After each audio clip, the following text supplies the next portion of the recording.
Hi everyone, today I will be talking about the effects of plastic chemicals on photosynthesizing phytoplankton. So let's start with the basic question, what are phytoplankton? Phytoplankton are single-celled microscopic marine algae that are food for other sea creatures. While phytoplankton are very hard to see, they are the biggest supporters of life on Earth. Now I want to go into detail on what phytoplankton are and what they do for our environment. First of all, if algae and phytoplankton are threatened, the course of the entire food web can completely change. Animals who feed on phytoplankton, such as tiny organisms and filter feeders, will have less food. Last but not least, phytoplankton are responsible for taking in the large amounts of carbon dioxide from the atmosphere and turning it into oxygen for us to breathe. Phytoplankton are the base of the marine food web. They are well known as being the lungs of the ocean, making them vital to all life on Earth.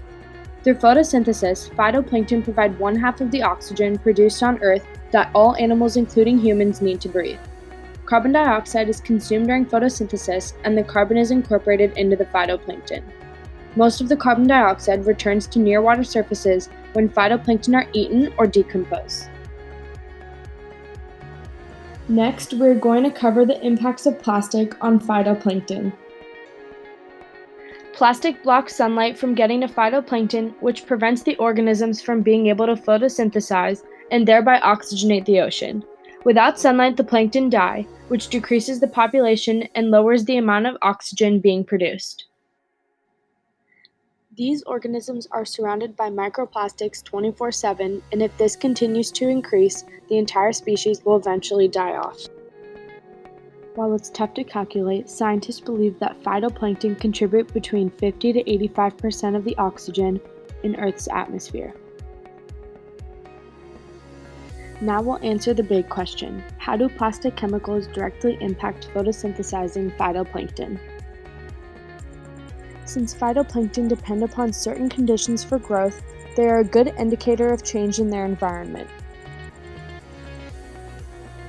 It has also been proven that the distribution of plastics and their toxins throughout the food web, given the keystone role of phytoplankton, can be detrimental to our environment. Phytoplankton are of primary interest to oceanographers and earth scientists around the world. Scientists believe that the sun's radiation is killing off many species of plankton, but especially phytoplankton. They then eventually die off due to being extremely sensitive to the sun's radiation.